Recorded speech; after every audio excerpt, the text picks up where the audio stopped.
starting on camera 2. Got this. Let's go.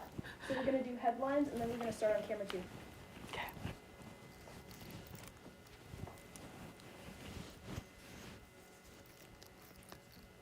Do you need me to do anything? Am I going nervous? The first 3 words is a typo. It says, "Thank you, joining us." Oh, I didn't even notice Camera it. 2, Okay, I know. we're going to go to camera 3. Then we're going to go to weather. Oh. Okay. Wait. Camera 3. 5, 4, 3, 2, 1.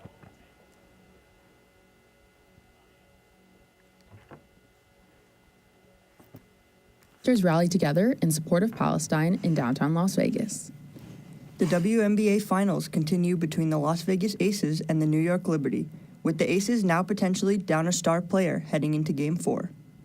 And the Scarlet and Gray head up north to take home the Fremont Cannon. All this and more coming up on this episode of Studio G. Now, news that matters to you on campus and beyond. Live. You're watching Studio G.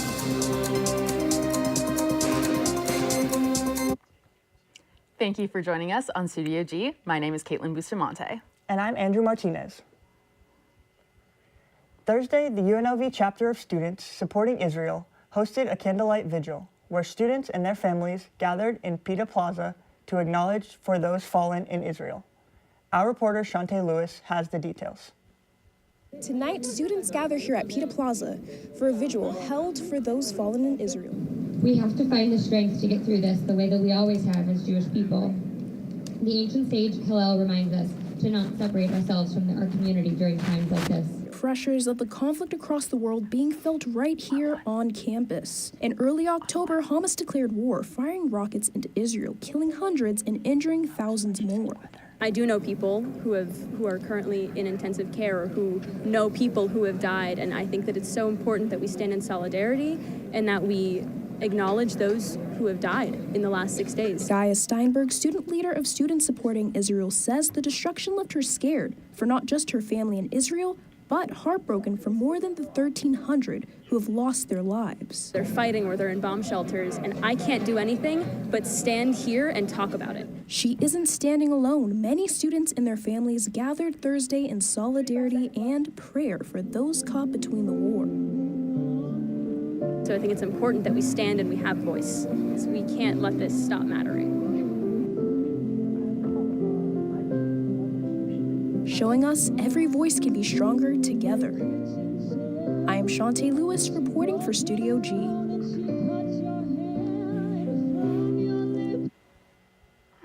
Thank you, Shantae, for that report. As always, Studio G will continue to follow this story. Rallies in support of both Israel and Palestine have taken place across the valley. Last week, Studio G brought you footage from an Israeli rally on the Las Vegas Strip. And on Thursday, a pro-Palestinian demonstration took place outside of the Lloyd D. George Courthouse in downtown Las Vegas. The Palestinian protest was organized by the Las Vegas chapter of the Democratic Socialists of America to, quote, stand in solidarity with the Palestinian people and their right to resist 75 years of occupation and apartheid, end quote. Just across the street, you can see another rally taking place at the Foley Federal Building in support of Israel. Another pro-Palestinian protest will take place at the same location outside of the Lloyd D. George Courthouse tonight from 6 to 8 p.m. The rally is being organized by Nevadans for Palestinian Liberation and the Fifth Sun Project. Studio G will keep you updated with more developments from Israel and Palestine.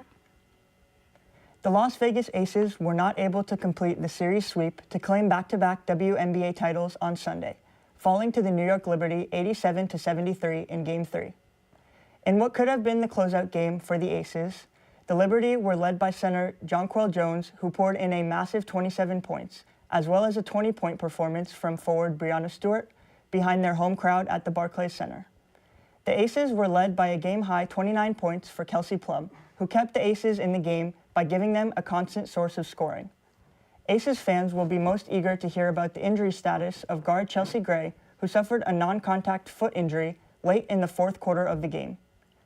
Aces officials have yet to release any further information, but with Games 4 and a potentially series-deciding Game 5 looming, fans will look to Plum, Asia Wilson, and the rest of the Aces squad to close out the series and secure another championship for Las Vegas. Game 4 will be in New York at the Barclays Center tomorrow, October 18th, with tip-off at 5 p.m. Last weekend, the Rebels and the Reno Wolfpack went head-to-head in a history-defining matchup. Here's reporter Manny Garcia with more.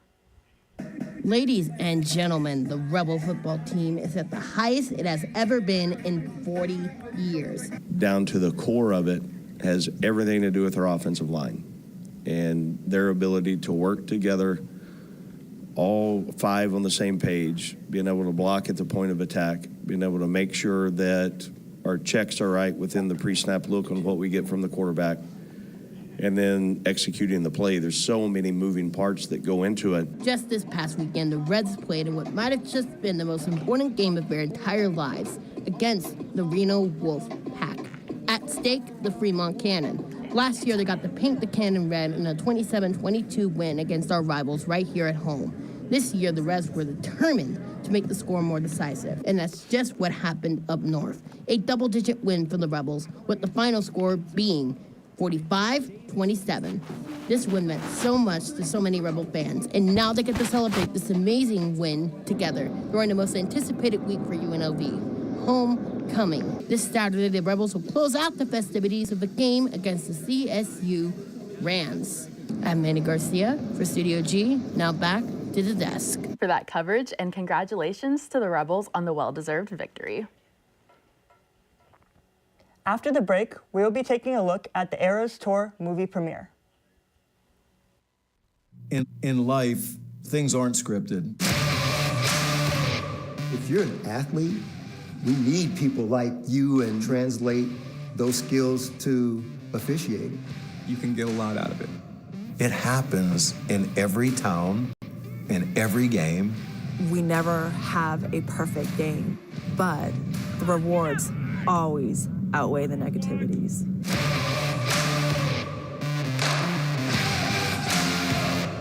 The challenges our planet's animals are facing sometimes feel a bit heavy. The animals haven't eaten in a day, 2 days, they haven't drank anything, they're cold, they're dehydrated. But remember, there's good happening right now. At home. All right, we were able to get into your unit and we have all 4 of your cats. So, okay. And around the world for any animal, any disaster. Search ifa.org/disaster ready. Southern Nevada students, if you're between the age of 6 and 12, we want you at our 10th annual LVMPD Safe Neighborhoods 3-on-3 basketball tournament.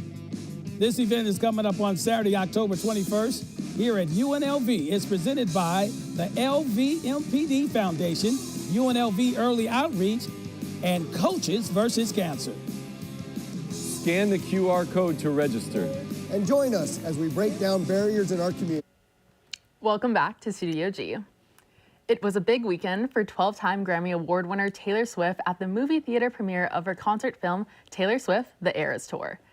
The highly anticipated film hit theaters with early screenings on October 12th and debuted nationwide on October 13th.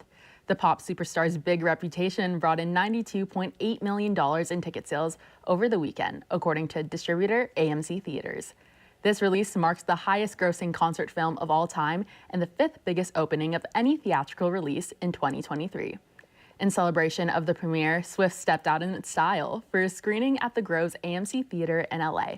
The star wore a 1989 coated blue Oscar de la Renta gown. Nodding to Taylor's birthday and year, tickets are on sale for $19.89 for adults and $13.13 for kids and seniors. Now let's send it over to Manny Garcia for a full rundown of today's weather report. And now, this is Studio G weather.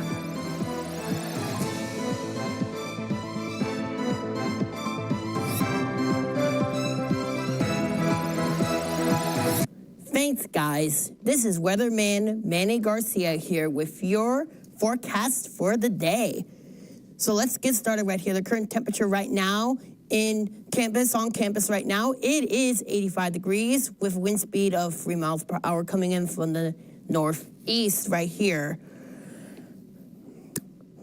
Looking over to your valley high temperatures right here, we have North Las Vegas at 91, Sunrise at 92, Henderson also at 92. We have Boulder City at 90. We have Anthem at 88, Enterprise at 90, and of course Summerlin at 87. So if you want to get out and enjoy a nice, cool fall day, this is going to be your chance to do it right now. Here's your 7-day forecast for the week. On Monday, yesterday, we had a high of 88 with a low of 64. We have on Tuesday for today, high of 91, 61. Wednesday and Thursday, we have 92 and 64 for our highs and lows. Going into the weekend for our homecoming festivities, we have 91 degrees of a high, 68 degrees low, and an 89 degree for Sunday. On campus for today, we have an expected high temperature of 90 degrees.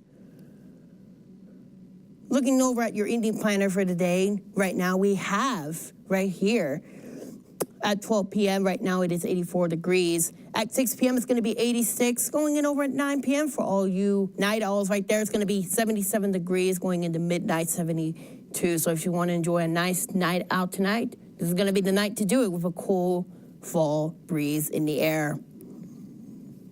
Sunset time is going to be 6:02 p.m. And that's going to be all that I have for you guys for today for weather. And now let's go back to the desk with Caitlin Bustamante and Andrew Martinez. Thank you for that report, Manny. I know most Las Vegas residents are looking forward to some nicer temperatures for at least a couple weeks. Last week, student leader Leora Dumonlung joined me for an exclusive in-studio interview to talk about Filipino-American History Month. All this and more after the break. I'm Dr. Charles Brideup speaking on behalf of the Texas UIL and Texas Sports Concussion Partnership.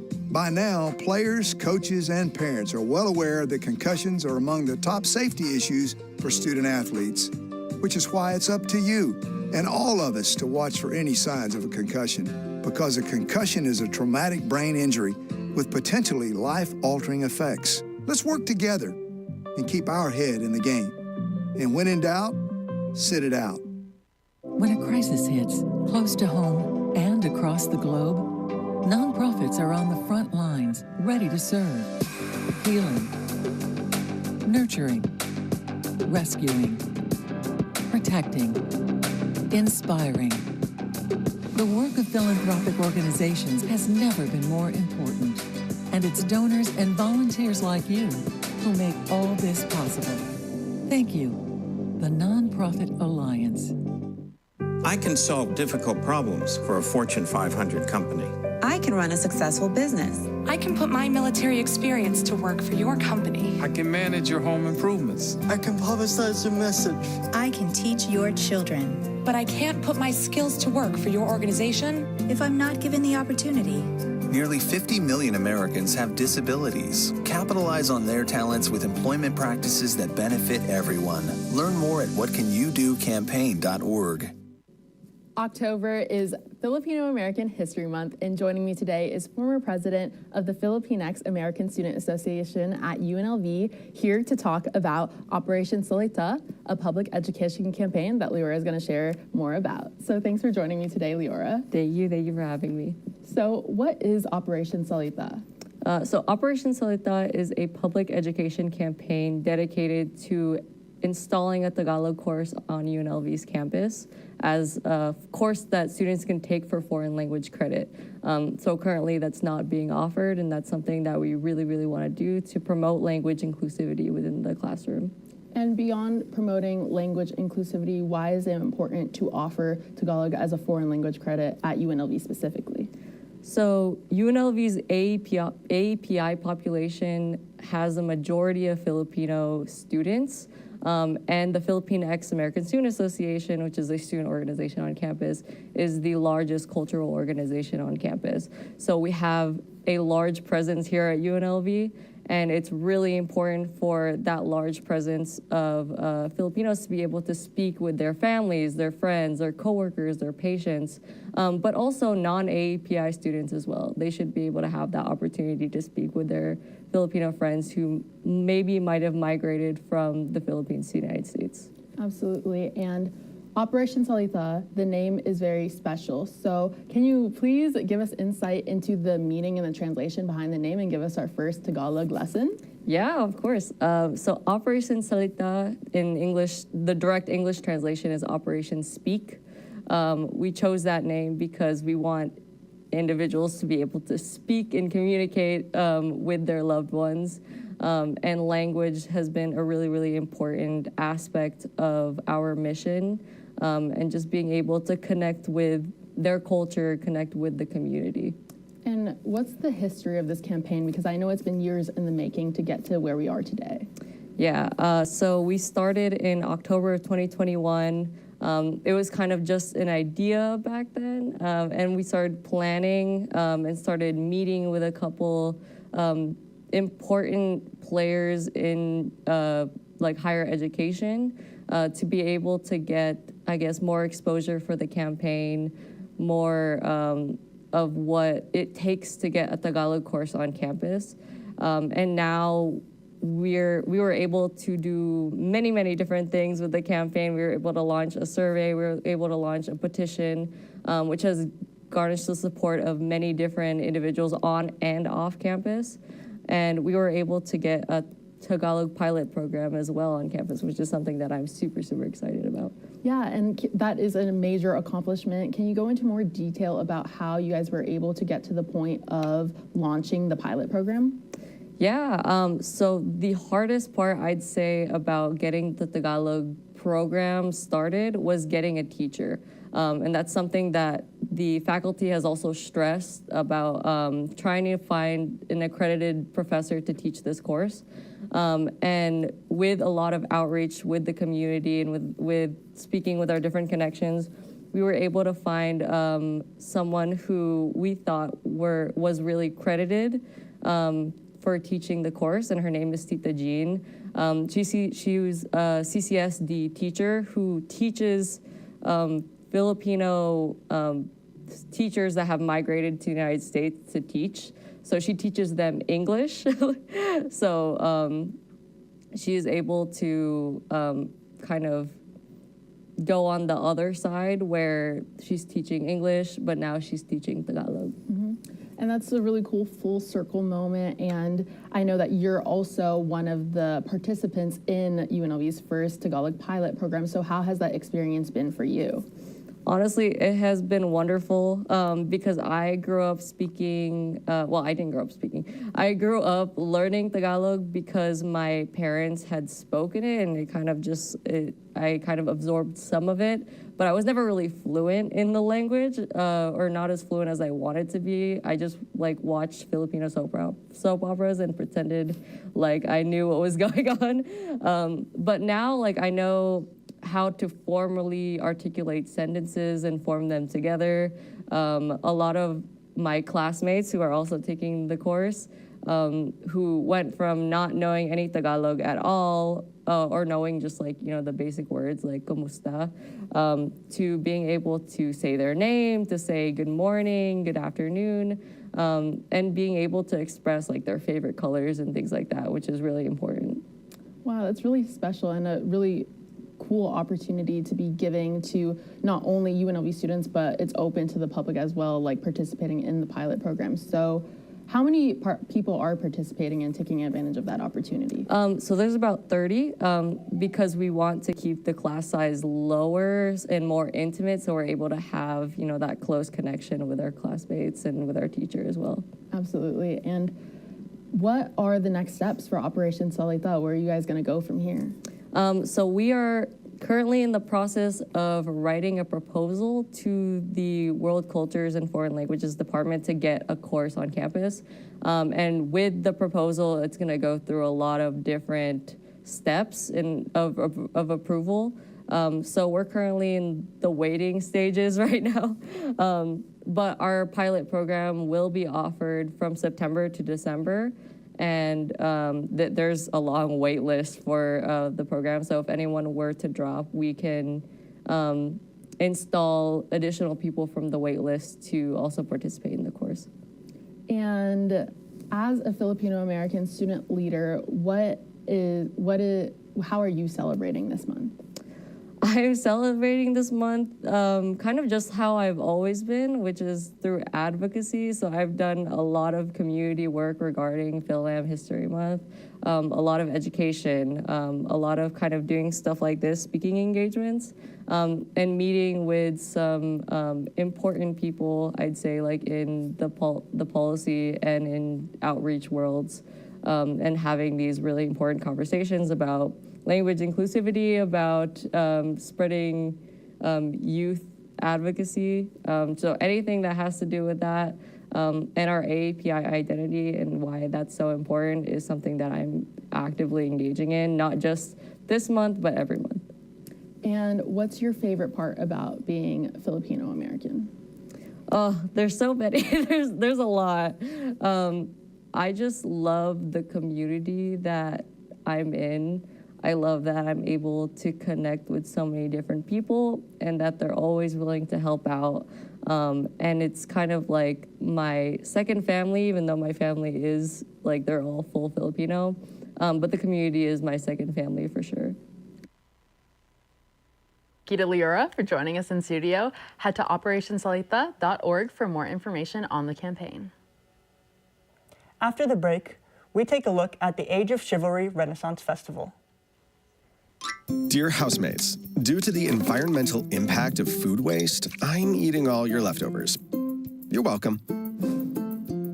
Ooh, what's this about? I'm just doing my part for the environment. Is that Mima's punch bowl? We use way too much plastic. Think of the planet. Who is the best princess? The environment is the best excuse. Find an out and opt in at theenvironmentexcuse.org. Minds can achieve anything. We make sure they get to college.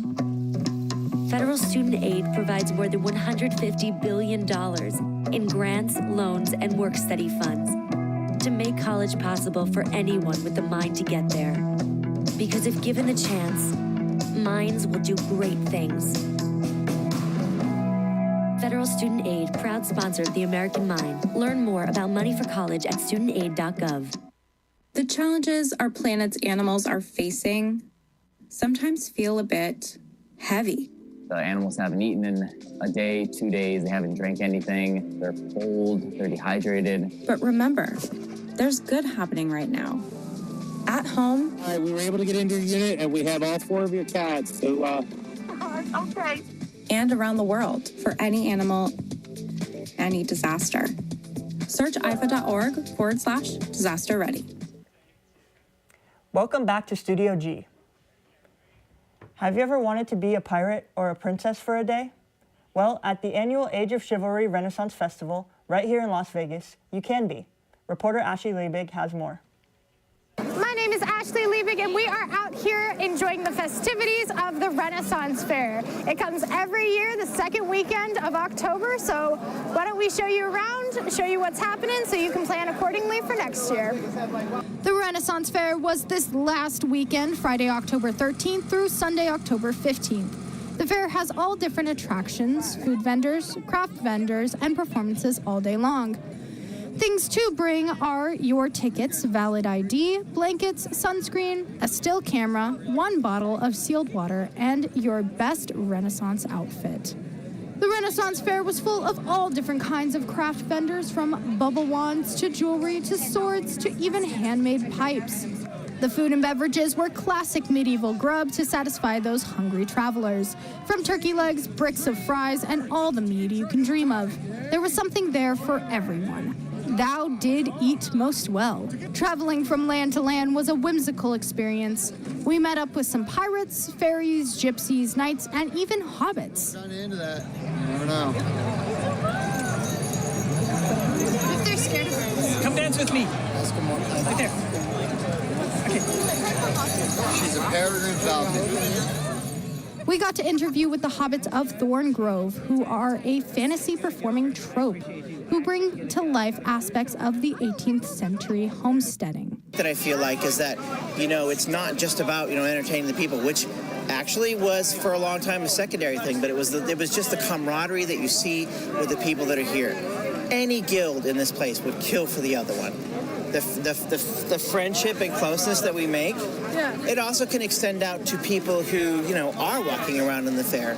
Yeah. And the people who might know somebody who knows somebody or whatever. So it's really just about closeness and friendship. Some of them are lifelong and just absolutely permanent just because of the closeness that you get with a person. Yeah. You know what I mean? I spend all year with this guy, like all the time. There's actually a couple weeks after fair where nobody wants to see anybody, which is really, really funny. But then after that, we spend he's, funny enough, he's exactly 20 years younger than me. My name is Sean. His name is? Sean. Mm-hmm. So we like to tell people that he's just younger than me and he doesn't do any of the mistakes that I made or whatever, blah, blah, blah. Do whatever you want. Yeah. Fair used to be a place where there was a lot of criticism, but you don't see that now, and you especially don't see it in our fair at all. Yeah. If you're in a $5 pirate costume, which, by the way, one of the most amazing and famous pirates of all time, Scroats, he wore a $5 Walmart costume for 3 years. That's awesome. And he is an amazing guy. Yeah. You know what I mean? So it's opening, and just be whatever the heck you want to be. With their hand-built hobbit holes, lively demonstrations, and whimsical tokens of luck, you can immerse yourself into a Shire-like setting that makes anyone feel like a proud fit. Mushy? Mushy the mushroom. Mushy the mushroom. It's nice to meet you, Mushy. The villages were the Royal Court, Silk Road, Pirates Port, Barbarians Borg, Haywick Village, Mercenary Narrows, Enchanted Forest, and many more, all having their own guilds within their villages. I am so excited to plan my outfits for next year and see what's happening with the bands, with the food, maybe even some whiskey tastings. Back to you at the desk. Thank you, guys. Thank you for that report, Ashley. Looks like it was an amazing event. This past Sunday, October 15th, Death Valley partially reopened. According to the media release, visitors are able to enter the park on the California 190 via Lone Pine on the west or via Death Valley Junction on the east. All other park entrances will remain closed. On August 20th, the park received over 2 inches of rain in one day, which is more than the area typically sees in an entire year. Extensive flooding washed away trails and destroyed pavement, causing damage to roads and trails throughout the park over the last 8 weeks. The National Park Service, NPS, have made major repairs to many of the paved roads. More park roads will open as repairs continue. Superintendent Mike Reynolds says, quote, "This was the longest closure in Death Valley National Park's history. I'm excited to welcome people back to enjoy their park," end quote. Thank you for joining us today on Studio G. I'm Andrew Martinez. And I'm Caitlin Bustamante. We'll see you next time.